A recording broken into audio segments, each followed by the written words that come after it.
جب عبداللہ بن سوار کی شہادت کی خبر دمشق پہنچی، وہاں سے 49 ہجری میں سنان بن سلمہ کو عبداللہ بن سوار کی جگہ مکران کا حاکم بنا کر بھیجا گیا۔ وہ 2 سال 1 ماہ مکران میں رہے، پھر کسی وجہ سے وہ اپنی خدمت سے الگ کر دیے گئے۔ سنان بن سلمہ کی علیحدگی کے بعد حضرت امیر معاویہ نے راشد بن عمرو جدیدی کو سرحدی حاکم بنا کر بھیجا۔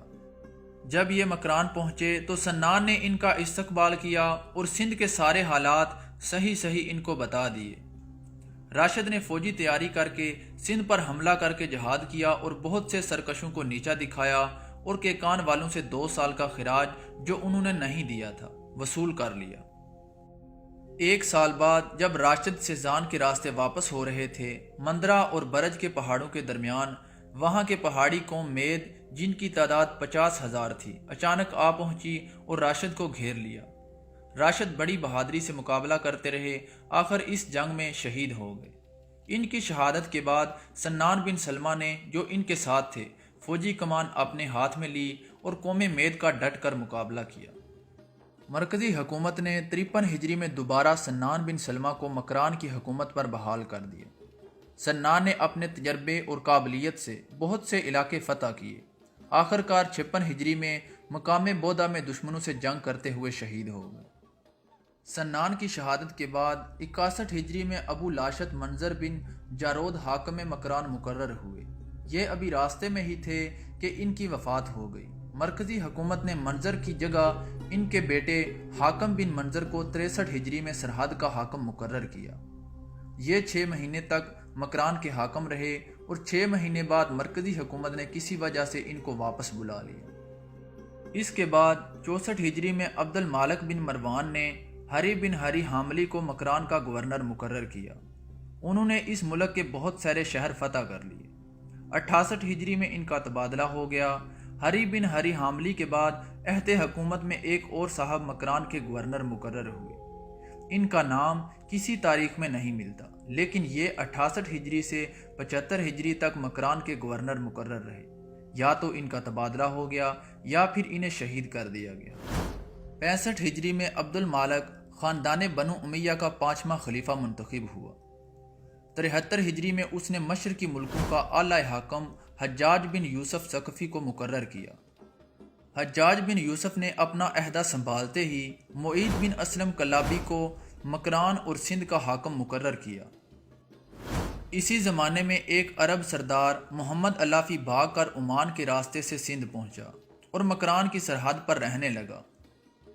سعید بن اسلم جب مکران کا حاکم مقرر ہو کر آیا تو اس نے صفوی بن خلاف کو جو علافیوں کا رشتہ دار تھا کسی جرم پر قتل کرا دیا۔ علافی خاندان کو جب یہ معلوم ہوا تو وہ سعید کے دشمن ہو گئے اور انہوں نے ایک موقع پا کر 80 ہجری میں سعید کو قتل کر کے مکران پر قبضہ کر لیا۔ اس کی خبر جب حجاج بن یوسف کو ہوئی تو اسے بہت غصہ آیا۔ اس نے علافی قوم کے سردار سلیمان کو جو اس وقت عرب میں تھا قید کر کے قتل کرا دیا اور فوراً مجاع بن سعد تمیمی کو 85 ہجری میں مکران کا حاکم بنا کر بھیجا۔ علافی خاندان کو جب یہ معلوم ہوا کہ مجاع حجاج کی طرف سے مکران کا حاکم بن کر آیا ہے تو وہ فوراً ہی مکران خالی کر کے سندھ بھاگ گئے۔ راجہ دہر نے ان کو پناہ دی اور یہ راجہ دہر کے علاقے میں رہنے لگے۔ محمد علافی ان کا سردار تھا۔ محمد علافی نے راجہ کے احسان کا بدلہ چکانے کے لیے اپنے جنگجوؤں کے ساتھ راجہ کی فوج کو فتح بھی دلوائی، جہاں راجہ دہر کی شکست یقینی تھی۔ ولید بن عبد المالک 86 ہجری میں خاندان بنو امیہ کے 6 خلیفہ منتخب ہوئے۔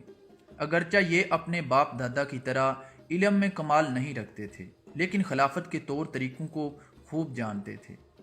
ولید بن عبد المالک اموی خاندان کے خلفاء میں حضرت عمر بن عبد العزیز کے بعد ایک اچھے خلیفہ سمجھے جاتے ہیں۔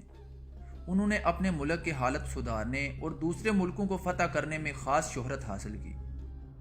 انہیں خوش قسمتی سے قتیبہ بن مسلم، موسیٰ بن نصیر، محمد بن قاسم جیسے بہادر جرنیل مل گئے تھے، جنہوں نے اسلامی حکومت کو چاروں طرف پھیلا دیا اور اسلامی حکومت کی سرحدیں چین سے لے کر یورپ تک ملا دیں۔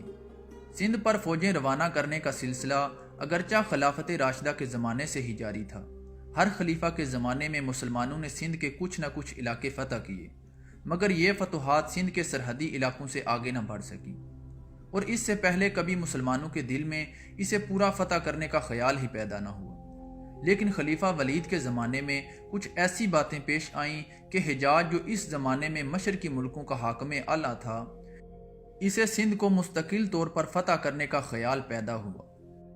وہ وجوہات کیا تھیں، ان کا ذکر لازمی کیا جائے گا۔ سندھ پر حجاج بن یوسف نے محمد بن قاسم کو بھیجنے سے پہلے 2 سپہ سالار سندھ بھیجے تھے۔